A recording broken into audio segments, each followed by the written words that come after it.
Hello again, this is Benjamin. This is the Flaming Star Nebula. This is a picture I've already edited, but I'm not real happy with the edits. The background is too dark. I crushed the blacks a little bit too much. It's also a little blotchy. However, I think the blotchiness is just due to the fact that it's not enough data. It is only 250 minutes of exposure time, 25 10-minute exposures. So it's going to be a little blotchy because it just needs more signal to noise ratio. So there's not going to be a whole lot we can do about that, but let's edit it again. So let's go ahead and we'll close this out. Well, actually, let's minimize this and pull up the already stacked file. This is the stacked file. This is how it comes looking out of the stacked file with an auto stretch done to it. So first thing we're going to do is we're going to, script, image analysis, image solver. And all the coordinates are in there from my camera and from Nina. So let's go ahead and run that. So as I said, this is the Flaming Star Nebula IC405. It is 25 600-second exposures with an Apertura 75Q telescope, an L-eXtreme filter on an ASI294MC Pro camera. And it was taken under a lot of moonlight, but that filter is great for that. So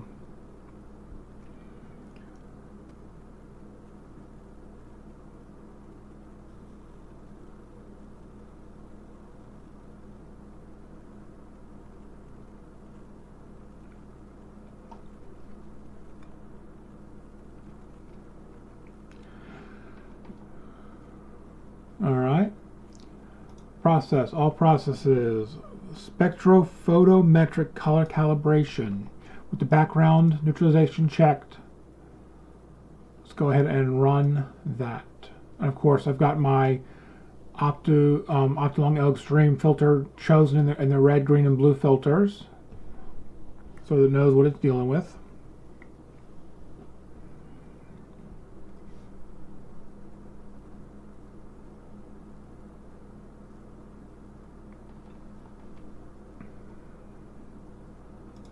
Alright,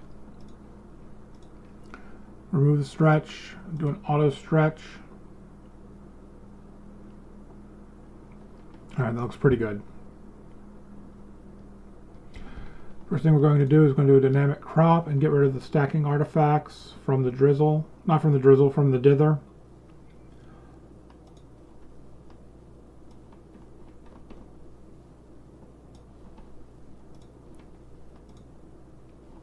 Okay.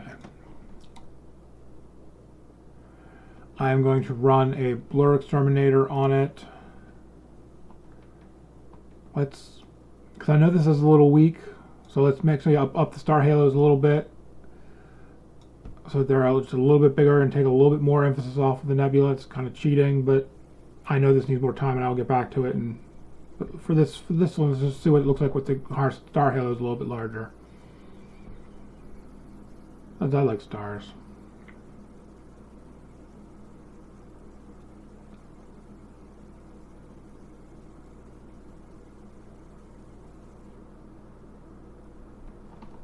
Okay, let's run the noise exterminator.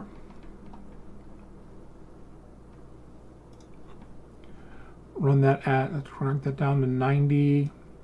So let's leave it up to 100 because it is a noisy image. Let's give that a try.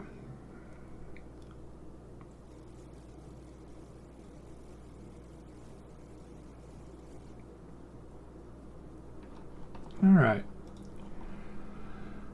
let us now go ahead and do an unlinked stretch so that we get our stars stretched out.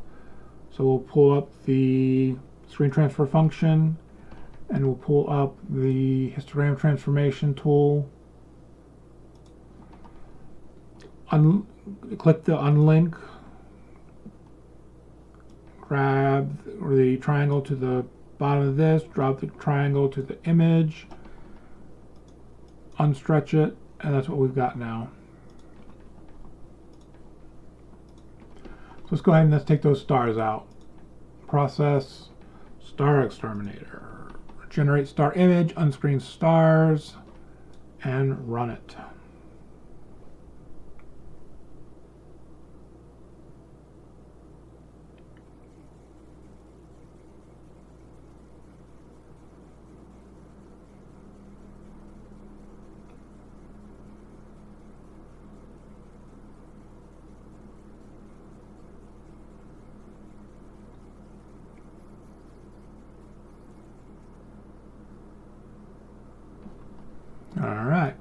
stars look good. Let's go ahead and rename this to stars. And let's minimize that because that just looks good the way it is. Now we've got our nebula here. First thing I want to do is I want to go in and try to generalize hyperbolic stretch and just stretch it gently. I'm going to pick right there and just pull it up a little bit. I'm going to pull up the window so I can actually see what I'm doing.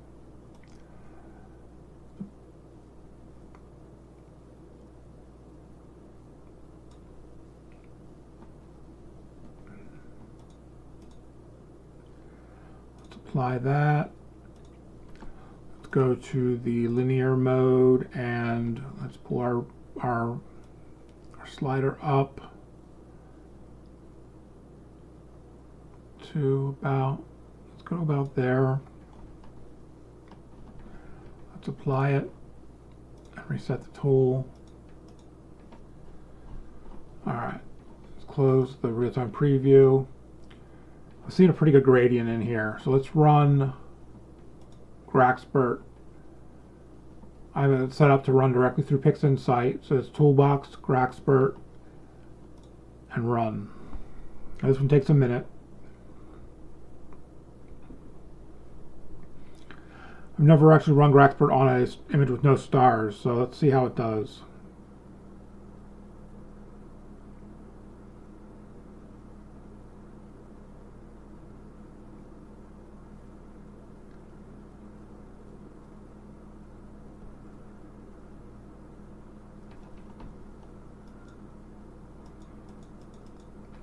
Add a little bit of red, but that's okay. There's a lot of nebulosity in that area.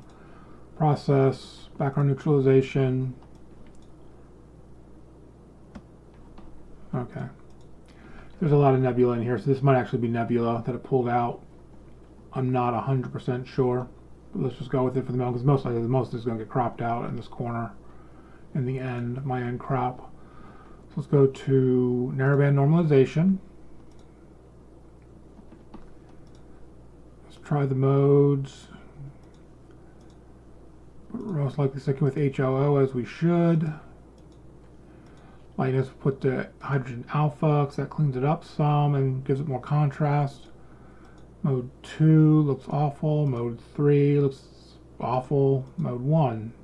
There we are. Blend amount.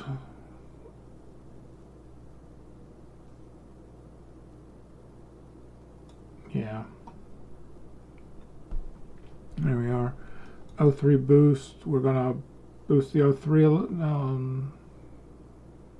Actually, want to take the O3 down a little bit. It starts to get really grainy through here.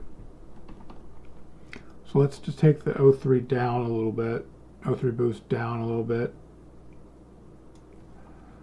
Let's lower the highlight reduction to bring the highlights back up. And then we'll brighten the whole thing up a little bit with the brightness tool. Let's accept that, reset it, and close it.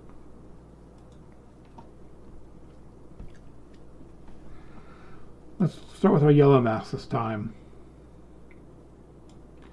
Drag and drop Bill Blanchen's yellow mask onto the image.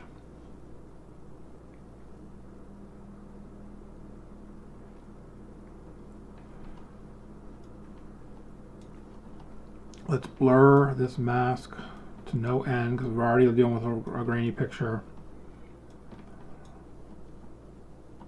Let's keep blurring it. Keep blurring it.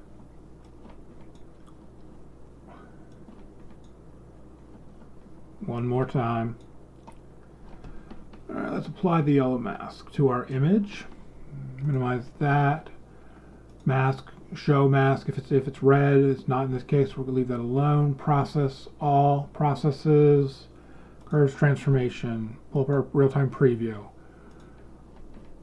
Let's get this yellow mask out of the way. We want this to be kind of a red gold, and the more I push it, the more blotchy it gets. So let's just kind of be gentle with it.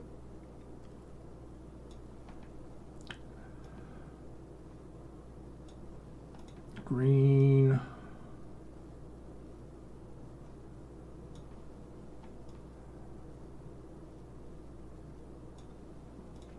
blue.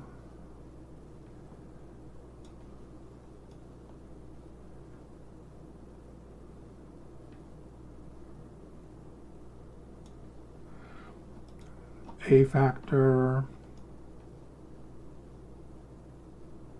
Put a little bit of red back in.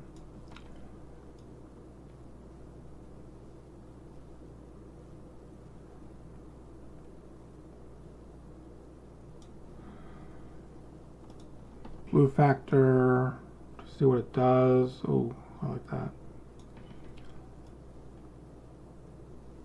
I like that gold color.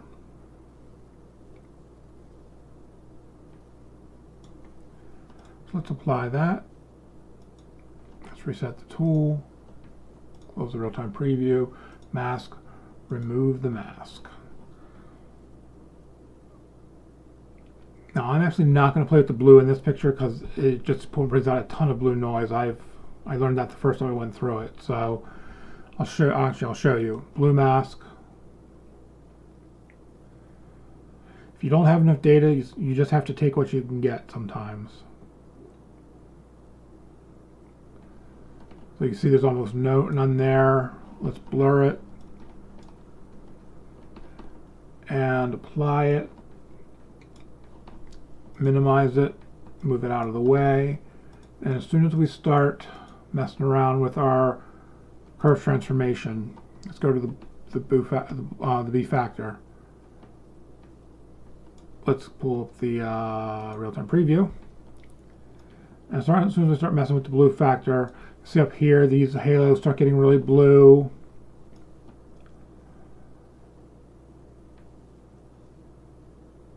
That's just not.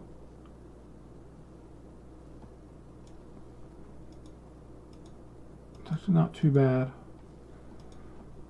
Blue.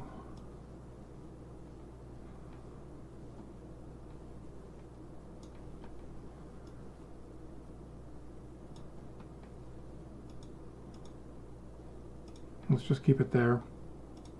Did a little bit of good. Let's run Noise Exterminator on it again. See what we can bring out. See what we can pull out.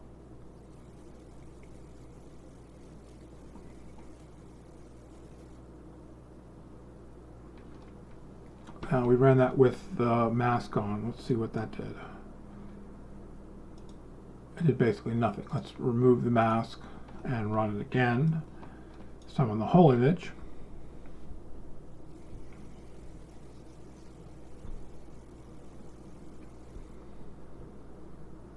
Alright, let's go back to all processes, general hyperbolic stretch, linear mode, and darken the darks a little bit since we brighten them up in the narrowband normalization.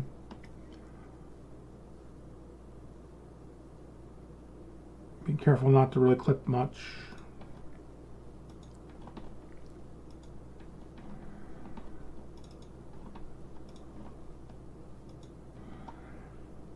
Alright, let's go to our master with no mask. Let's do our curve transformation, pull up our master saturation with the real-time preview on.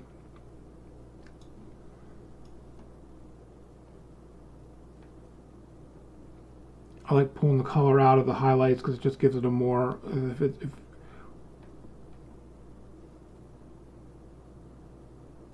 I'm adjusting the lows, but it seems like it's adjusting it's creating a lot more contrast in the Flaming Star Nebula area. So I'm going to, actually that creates a lot of noise.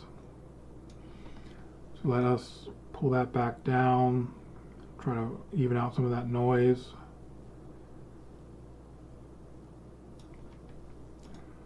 Reds are too hot. They're just pixelated.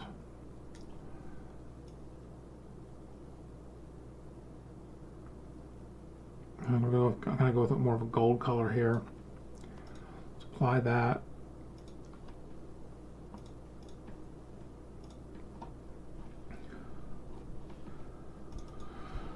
Let's call this Starless.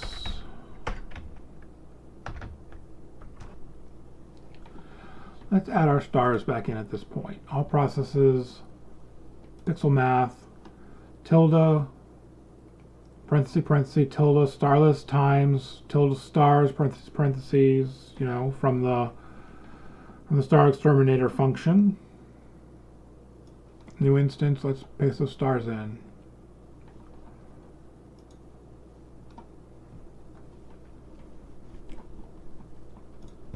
Let's go back and do a color saturation tool. I really want more. But I can't get more without it looking bad, looking blotchy. So let's see if I can even this out a little bit.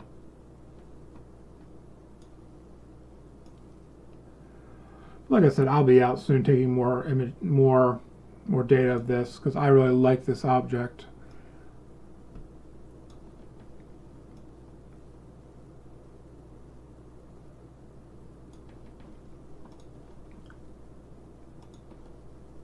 This object is really neat. Let's try to bring up the contrast some with the curve transformation.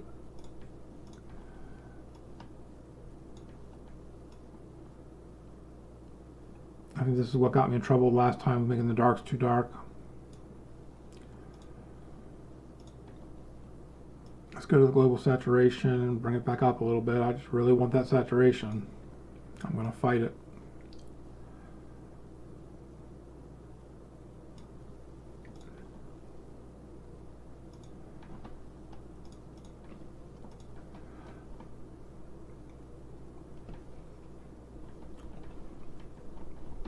Now, let's go ahead and crop it to a 4:3 ratio. Dynamic crop, I want the crop to come in from this corner, and I really want to crop out those stars because they just look really bad with the halo, that aqua halo. Oops.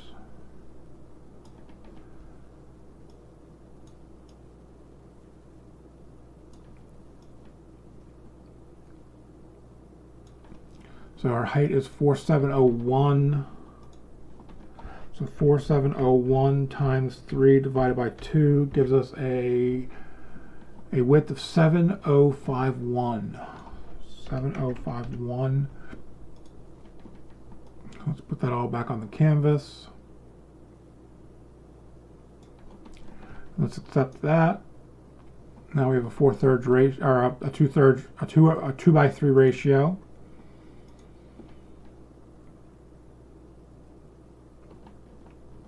I really want a little bit more red in this. This is what I had before. You see what we had before with what we have now. Looks a little smoother, a little less contrasty. Darks are definitely better.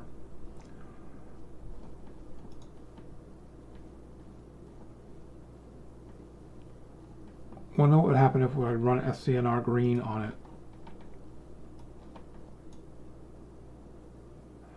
I took care of some of the stars, star color there that was left. And let's go and let's run another yellow mask on it. See what we can do.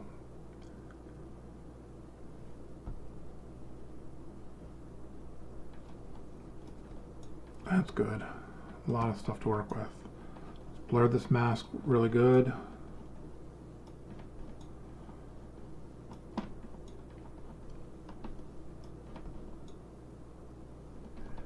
Let's apply the mask,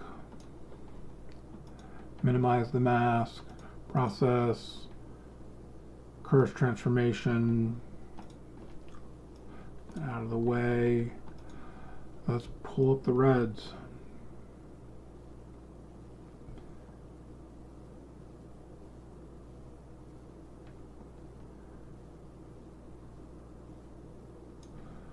Let's pull up the greens.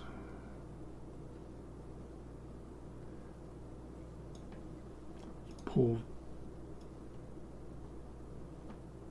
up the blues.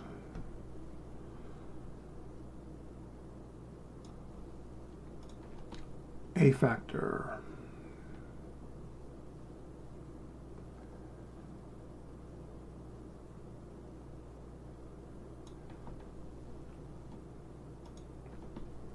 Saturation.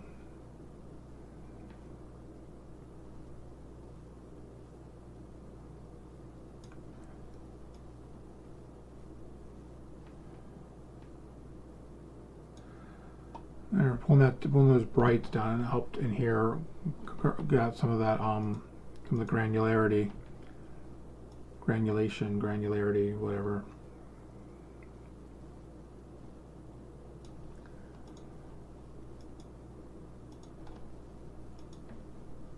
All right, does this need anything else?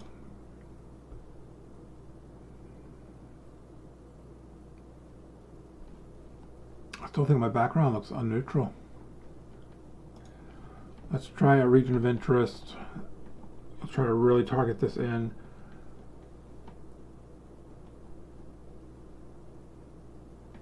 Let's create a preview. So preview, new preview.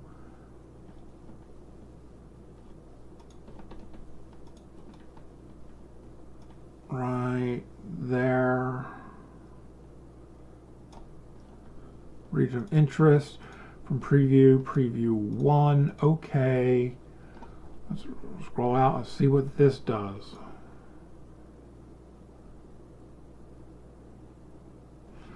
It does not much because we still have the mask on. Let's remove the mask and try it again and see if anything changes. Let's change our upper limit.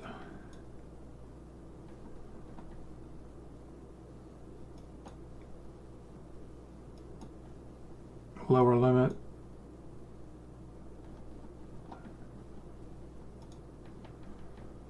Let us remove our preview, delete all previews.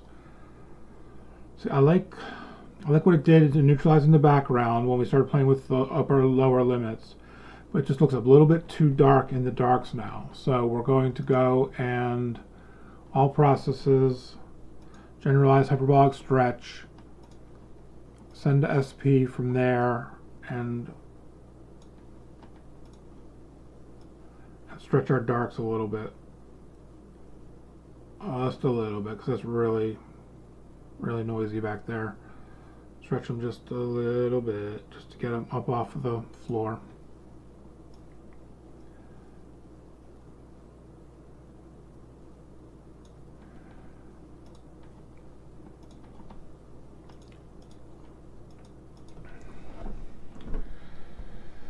And I like that. That looks okay. It needs more time, but it looks okay. Let's compare it to the way it looked before.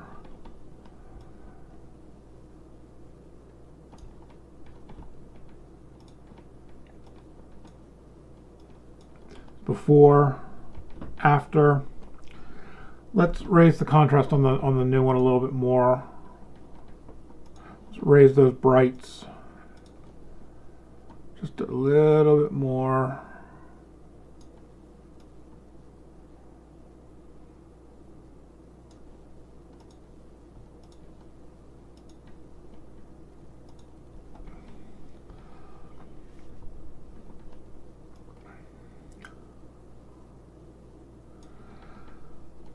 And that's better. I like this. There's a lot more nebulosity in it.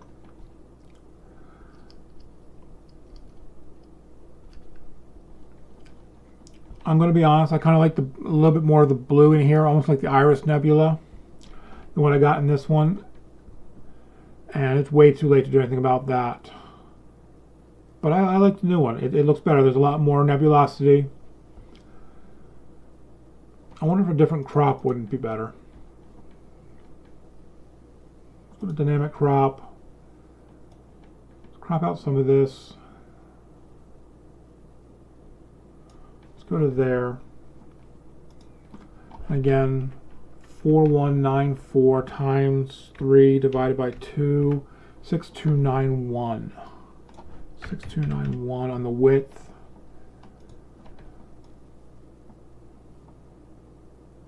See if we can't crop out some of what I don't like. Oops. Accept that.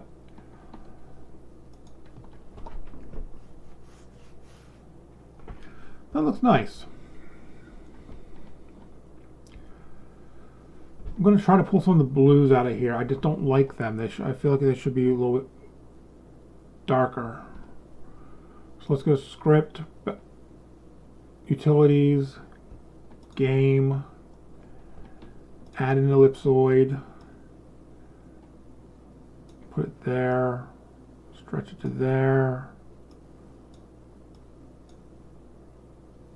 Actually, let's put it over what we want to protect and then invert the mask. That's what we want to protect. So let's accept that. There's our mask. Let's process, all processes, invert. Now let's apply this mask to our starless image. Minimize that. So let's look at our mask. So now we're protecting there, and everything else is fair game. So let's remove the mask. Let's go to process, all processes, curves transformation, pull up a real-time preview. Let's grab our blue, and let's pull it down. Oops. Oh, no, that's not what I wanted to do. I'll undo that.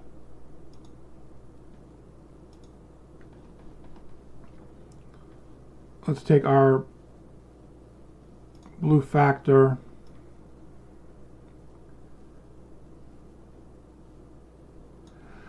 alright, let's reset this. This is not the way to go. So the mask is still, so let's go ahead, mask is still in, so let's put all processes SCNR, and let's remove the blue this time. See if we can get that blue to go away. Let's do it relatively low because we don't want to take out all the blue. Let's go to amount 50.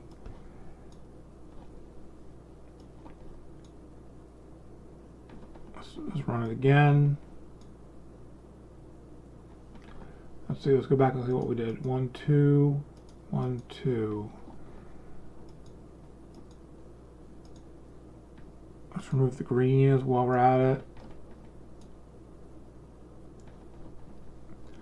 And it's really not hitting that blue the way I want it to. So let's up it to 80.